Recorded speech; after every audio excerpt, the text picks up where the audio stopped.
नमस्कार दोस्तों, super ABS पर आप सभी का स्वागत है। आज हम देखेंगे प्राकृतिक संसाधनों का प्रबंधन, इसका पार्ट 2 और पार्ट 1 में जो है कि पहले 20 क्वेश्चन देख चुके हैं। तो अपने आज के सेशन की शुरुआत करते हैं और आप सभी लोगों का बहुत बहुत स्वागत।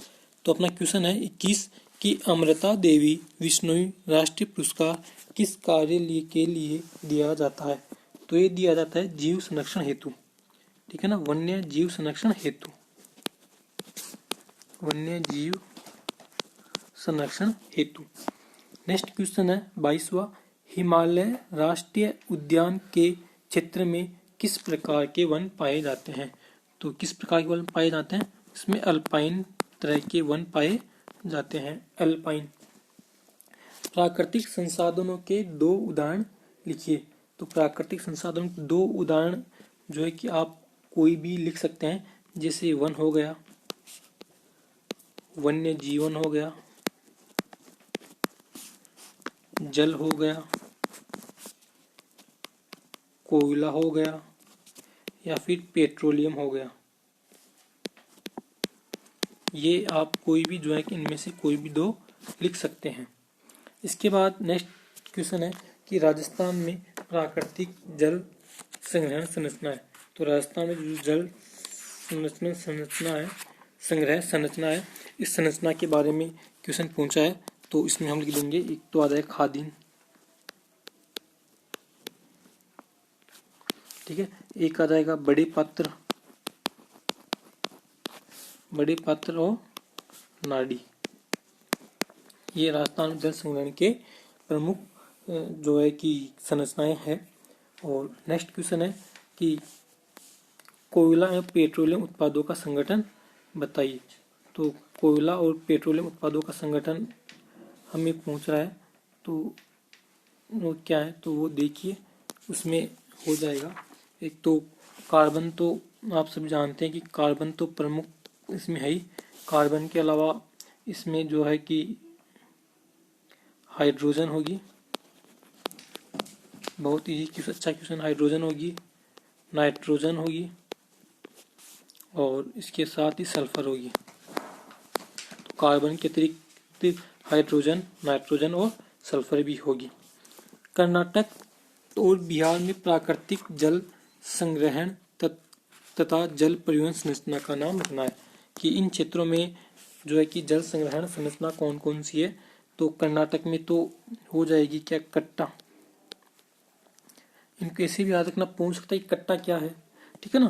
तो ये प्राचीन जल संग्रहण और जल परिवहन की संरचना है। या फिर ऐसे पूछ ले, जैसे बिहार में हम लोग इनको कहते हैं अहार और पाइन, तो ये पूछ ले कि अहार और पाइन क्या है, ठीक है ना, या अहार और पाइन कहाँ पाए जाते हैं, तो ये बिहार में पाए जाते हैं, ठीक है। और प्राकृतिक जल संग्रहण तथा जल परिवहन संरचनाएं हैं, ऐसे भी इनको उल्टा भी जो है कि याद रखना। नेक्स्ट क्वेश्चन है महाराष्ट्र में 27वां क्वेश्चन है, कोयला एवं पेट्रोलियम उत्पाद को जलाने पर कौन कौन सी हानिकारक गैसें बनती है। तो इनको जब जलाते हैं तो कौन कौन सी हानिकारक गैसें बनती है, ये क्वेश्चन पूछा है। तो इसका उत्तर आ जाएगा, एक तो CO2 कार्बन डाइऑक्साइड बनती है, इसके साथ बनती है जल और नाइट्रोजन के ऑक्साइड, जल और नाइट्रोजन के ऑक्साइड। इसके साथ ही जो है कि सल्फर के ऑक्साइड बनते हैं। इनको जब जलाते हैं तो ये गैसें बनती है, CO2, जल, नाइट्रोजन के ऑक्साइड और सल्फर के ऑक्साइड। इसके बाद नेक्स्ट क्वेश्चन है अपना कि महाराष्ट्र में प्राकृतिक जल संग्रहण, ये देखो अलग अलग राज्यों में इनको अलग अलग नाम से जाने जाते हैं। तो आपको ये सभी राज्यों की जो है कि एक ही जगह दे रखे हैं बुक में, तो ये सभी राज्यों के याद करने हैं। तो महाराष्ट्र में किस नाम से जाने जाते हैं, महाराष्ट्र में जाने जाते हैं इनको बंदारस। ये सभी राज्यों की याद आपको करने हैं, इंपॉर्टेंट है, बंदारस एवं ताल। इनमें से बोर्ड एग्जाम में एक क्वेश्चन अवश्य रूप से पूछेगा, बंदारस और ताल। इसके बाद पूछा कि चेक डैम किससे बनाए जाते हैं। तो चेक डैम कंक्रीट से बनाए जाते हैं, ठीक है, अभी छोटे कंक्रीट पत्थरों से ये बनाए जाते हैं। छोटे कंकड़ पत्थरों से बनाए जाते हैं, कंक्रीट या फिर छोटे पत्थरों से, कंकड़ पत्थरों से चेक डैम बनाए जाते हैं। इसके बाद है कि वन उत्पादों पर निर्भर उद्योग कौन कौन से हैं। तो वन उत्पादों पर निर्भर उद्योग कौन कौन से हैं, बहुत इजी क्वेश्चन है और आप लोग इसको कर भी दोगे। तो इस पर एक तो आ जाएगा टिम्बर उद्योग, टिम्बर यानी कि इमारती लकड़ी में जो भी इमारत में लकड़ियाँ काम में आती है वो वाले उद्योग।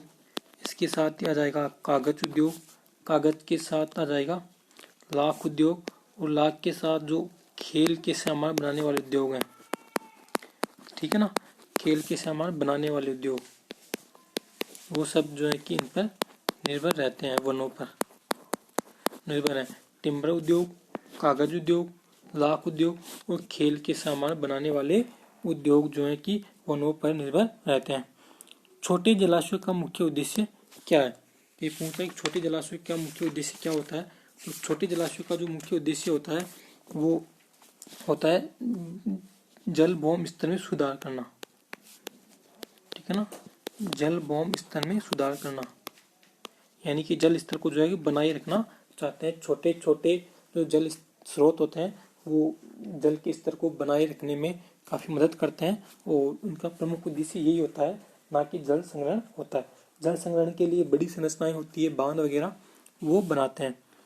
अब क्वेश्चन नंबर 32 है कि कोयला व पेट्रोलियम को अपर्याप्त वायु में जलाने पर क्या होगा। तो क्या होगा, इनको जब अपर्याप्त इसमें जलाएंगे ऑक्सीजन की अनुपस्थिति में, तो CO2 के स्थान पर क्या बनने लग जाएगी, कार्बन मोनोऑक्साइड बनती है, कार्बन मोनोऑक्साइड बनने लगेगी, ये बनने लगेगी। नेक्स्ट क्वेश्चन है कि कौन सा है,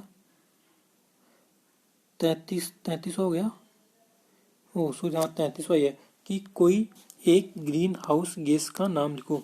तो एक ग्रीन हाउस गैस का नाम लिख देंगे हम CO2, कार्बन डाइऑक्साइड।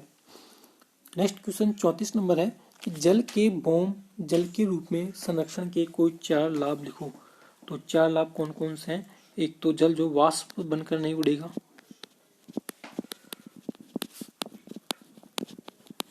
ठीक है ना, जल जो है कि वाष्प बनकर नहीं उड़ेगा। और इसके साथ ही दूसरा जो हो जाएगा वो क्या होगा, वनस्पति को नमी प्रदान करेगा, नमी प्रदान करेगा। तीसरा जो हो जाएगा वो मच्छर जनन नहीं होगा, क्योंकि आप लोग जानते हैं मच्छरों का जनन जो होता है कि वहीं होता है जहाँ पर पानी भरा हुआ होता है। चौथा ये है कि जंतु अपशिष्ट से जो है कि इनको नुकसान नहीं होगा, जंतु अपशिष्ट से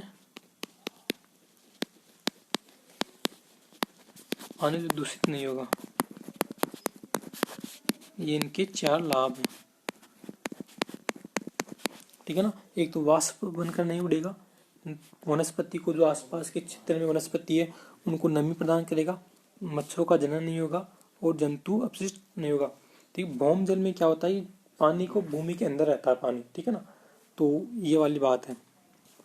अब है कि जल प्रबंधन संभर प्रबंधन का प्रमुख उद्देश्य क्या है। तो जल संभर प्रबंधन का जो है कि प्रमुख उद्देश्य क्या है ये पूछ रहा है, तो इसका प्रमुख उद्देश्य क्या है बताओ। देखिए आप लोग, जल प्रबंधन संरचना का प्रमुख उद्देश्य क्या है, तो इसका जो प्रमुख उद्देश्य हो जाएगा वो क्या हो जाएगा, तो इसका जो उत्तर हो जाएगा भूमि एवं जल के प्राथमिक स्रोतों का विकास करना।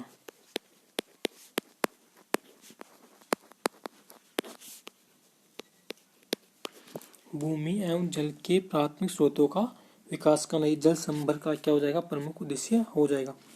इसके बाद है कि क्वेश्चन नंबर 36 की राजस्थान में मतलब कौन सी नहर से राजस्थान के काफी बड़े क्षेत्र में हरियाली आ गई। तो आप सभी को पता है वो कौन सी नहर है, वो इंदिरा गांधी नहर, ठीक है ना, इंदिरा गांधी नहर। उसके बाद नेक्स्ट क्वेश्चन है टिहरी बांध किस नदी पर बना हुआ है, तो वो बना हुआ है गंगा नदी पर।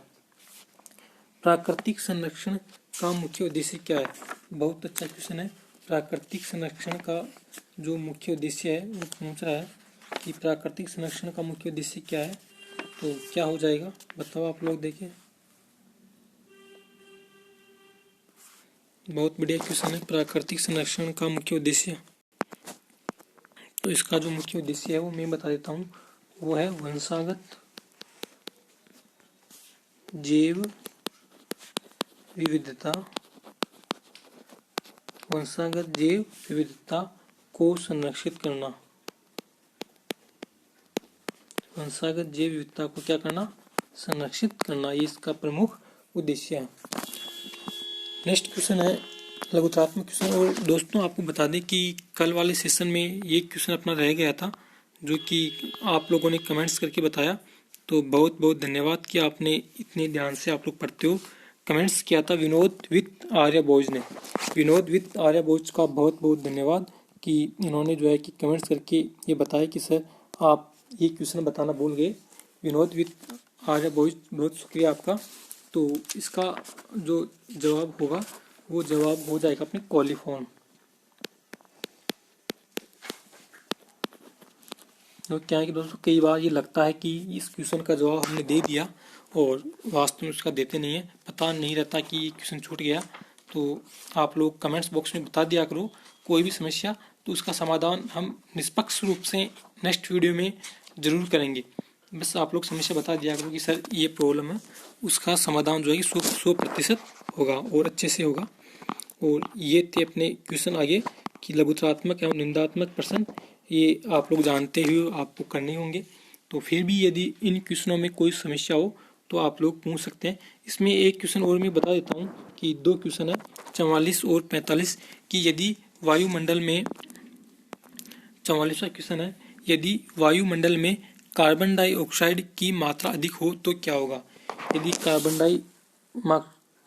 डाइऑक्साइड की मात्रा अधिक होगी तो क्या होगा? इससे ताप अधिक बढ़ जाएगा और तीव्र वैश्विक उष्ण की संभावना है। तो इसका उत्तर हो जाएगा तीव्र वैश्विक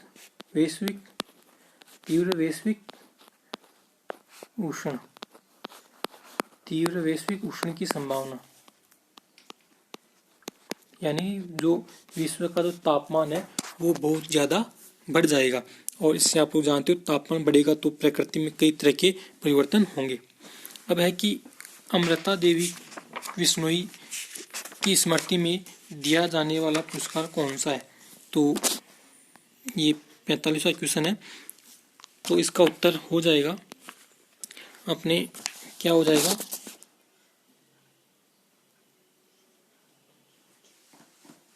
इसका उत्तर हो जाएगा अमृता देवी बिश्नोई राष्ट्रीय पुरस्कार। ये जो है कि इनकी याद में दिया जाता है राष्ट्रीय पुरस्कार। तो ये था आज का सेशन और इसी के साथ जो है कि अपना ये चैप्टर भी समाप्त हुआ। कल नए चैप्टर के साथ मिलेंगे। और आपको यदि सेशन पसंद आया है, देखिए पसंद आया तो ज़रूर आप इसको लाइक किया करो। लाइक में केवल आपको एक अंगूठा टच करना होता है, जिसमें अंगूठा ऊपर वाला हो वो बटन टच किया करो और जो है कि हमें इससे मोटिव मिलता है। तो उम्मीद करता हूँ आपको आज का सेशन पसंद आया होगा और नेक्स्ट वीडियो में फिर मिलेंगे। तब तक के लिए नमस्कार, धन्यवाद।